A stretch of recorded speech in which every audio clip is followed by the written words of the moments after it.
Hello and welcome to cater online. आज हम सीखेंगे सॉर्टिंग एंड फ़िल्टर के बारे में कि हम एक्सेल में सॉर्टिंग कैसे अप्लाई कर सकते हैं और बिल्कुल इसी तरह आसानी के साथ हम फ़िल्टर कैसे अप्लाई कर सकते हैं। सॉर्टिंग और फ़िल्टर हमारे लिए एक्सेल में कितना यूज़फुल होता है, आज हम ये सीखेंगे।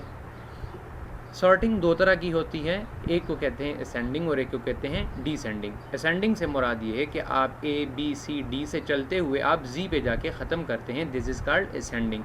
और डिसेंडिंग से मुराद क्या है कि आप जी एक्स वाई और इस तरह पीछे से चलते हुए ए तक आते हैं, इसका मतलब होता है डिसेंडिंग। अच्छा, सॉर्टिंग इस तरह अल्फ़ाबेटिकल वाइज भी हो सकती है और नंबर्स में भी हो सकती है। नंबर से मुराद क्या है कि आप स्मॉलेस्ट टू लार्जेस्ट भी जा सकते हैं और लार्जेस्ट टू स्मॉलेस्ट भी आ सकते हैं। यह होती है हमारे पास सॉर्टिंग।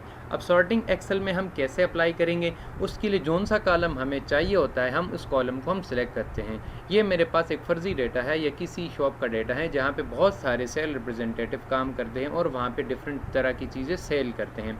अच्छा, अब हम इन रिप्रेजेंटेटिव्स को, यानी कि जो डेटा आपको चाहिए होगा आप आसानी के साथ वही करेंगे, लेकिन मैं आपकी एग्जांपल के लिए वो डेटा चूज़ करूँगा, उन रिप्रेजेंटेटिव्स को चूज़ करूँगा, उनको मैं ए टू जी लेकर जाऊँगा, यानी कि असेंडिंग में करूँगा और बाद में डिसेंडिंग में करूँगा। ठीक है।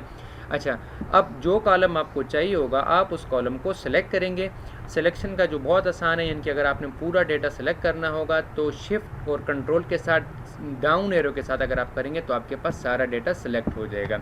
अच्छा, अब हम यहाँ पे राइट क्लिक करेंगे और यहाँ पे जाएंगे, आपके सामने है सॉर्ट। अब सॉर्ट में क्या है, सॉर्ट ए टू जी या सॉर्ट जी टू है, तो हम पहले करेंगे सॉर्ट ए टू जी।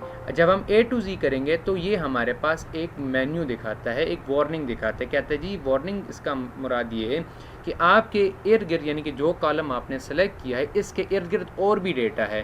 कहते हैं जी what do you want to do, कहते हैं जी अगर आप क्या चाहते हैं हम इस डेटा को भी इसके साथ चेंज करें, यानी कि जिस तरह आप अपना कॉलम चेंज कर रहे हैं, इसको ए टू जी कर रहे हैं, इसके साथ बाकी डेटा भी हम चेंज करें, तो आप एक्सपैंड दी सिलेक्शन पे करें। लेकिन अगर आप कहते हैं नहीं जी मुझे ऐसा नहीं चाहिए, बल्कि जो कॉलम मैं कह रहा हूँ सिर्फ वही चेंज करें, उसके लिए आपको continue with the current selection, यानी कि सेकंड ऑप्शन आपको चूज़ करनी पड़ेगी। लेकिन अमूमन ऐसा होता नहीं है। क्यों? क्योंकि हमें, अब फ़र्ज़ करें हमारे पास जो पहला है यहाँ पे स्मिथ है, अब इस स्मिथ ने जितनी सेल की हैं, अगर मैं इसको एक्सपेंड दी सिलेक्शन नहीं करता, यानी कि दूसरा ऑप्शन चूज़ करता हूँ, तो क्या होगा कि स्मिथ की जो सेल होगी भी किसी और बंदे को अलॉट हो जाएगी। तो ऐसा तो पॉसिबल नहीं होता, ऐसा मुमकिन भी नहीं है, डेटा आपका ख़राब हो जाएगा, फ्रॉज हो जाएगा। तो हमें क्या करना है, एक्सपेंड दी सिलेक्शन पे करना है। जब हम यहाँ पे सॉर्ट करेंगे तो आप देखेंगे कि हमारे पास सारा डेटा बिल्कुल चेंज हो जाएगा। ठीक है।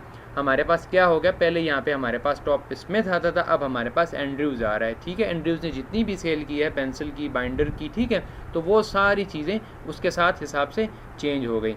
अब चूंकि हमारे पास डेटा तो ऑलरेडी सेलेक्ट हुआ है, तो ये सॉर्ट हमारे पास हुआ ए टू जी।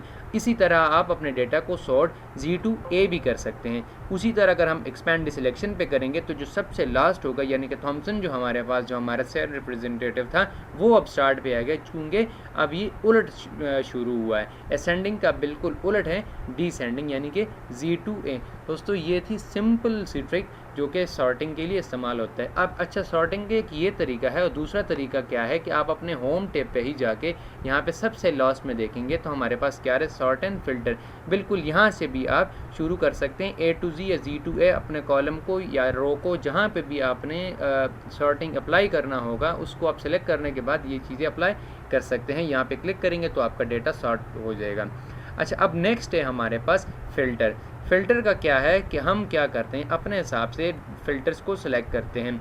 फ़िल्टर से मुराद क्या है, आपको पता है फ़िल्टर का मतलब क्या होता है कि यानी कि डेटा को जांच पड़ताल के बाद वो चीज़ निकालना और रेज़ी करना कि जो चीज़ आपको चाहिए होगी। तो अब हम इस डेटा पे फ़िल्टर को अप्लाई करते हैं। हम क्या करेंगे, हम अपने हेडर्स को सिलेक्ट कर लेंगे, यानी कि अपने जो मेन हेडिंग्स है वहाँ पे सिलेक्ट करेंगे। सेलेक्ट करने के बाद हम क्या करेंगे, यहाँ पे राइट क्लिक करेंगे। राइट क्लिक करने के बाद हम क्या करेंगे, फ़िल्टर पे अप्लाई कर लेंगे। जब हम फ़िल्टर करेंगे, ठीक है, क्या है जी, filter by selected cell values कहते हैं जी, सिर्फ उन सेल्स पे आप फ़िल्टर अप्लाई करें, तो आप कहे जी हाँ जी मुझे फ़िल्टर सिर्फ उन सिलेक्टेड सेल्स के लिए चाहिए।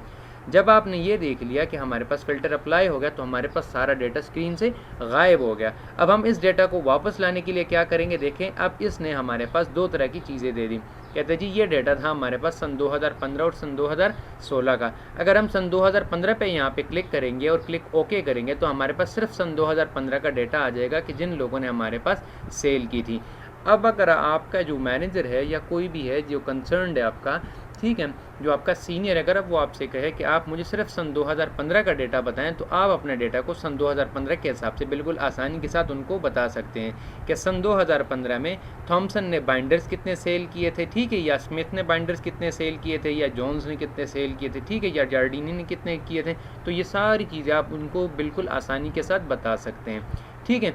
इसी तरह अगर आप चाहते हैं कि मैं जी अपना यहाँ पे करूँ सन 2014 का भी डेटा देखूँ और यहाँ पे फिर मैं रीजन पे आऊँ। अब रीजन हमारे पास 3 थे, ठीक है, सेंट्रल था, ईस्ट था और वेस्ट था। अगर आप कहते हैं कि मैं सिर्फ ईस्ट का डेटा जो है ना देखना चाहता हूँ, तो आप इन बाकी सबको जो है ना अनचेक कर लें, यहाँ पे क्लिक ओके करें तो आपके पास सिर्फ ईस्ट का डेटा आ जाएगा कि ईस्ट में किन किन सेल रिप्रेजेंटेटिव ने कितना कितना काम किया था, ठीक है। इसी तरह आप रिप्रेजेंटेटिव वाइज भी देख सकते हैं, ठीक है। और जिस तरह का यानी कि पैटर्न आपको चाहिए होगा आप उस तरह का फ़िल्टर यहाँ पे अप्लाई कर सकते हैं।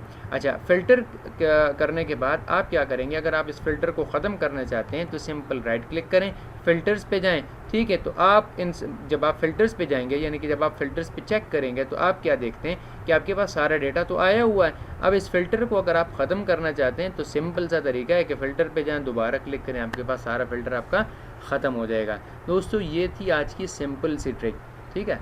तो खुश रहिए, खुशियाँ बांटे, हैप्पी लर्निंग।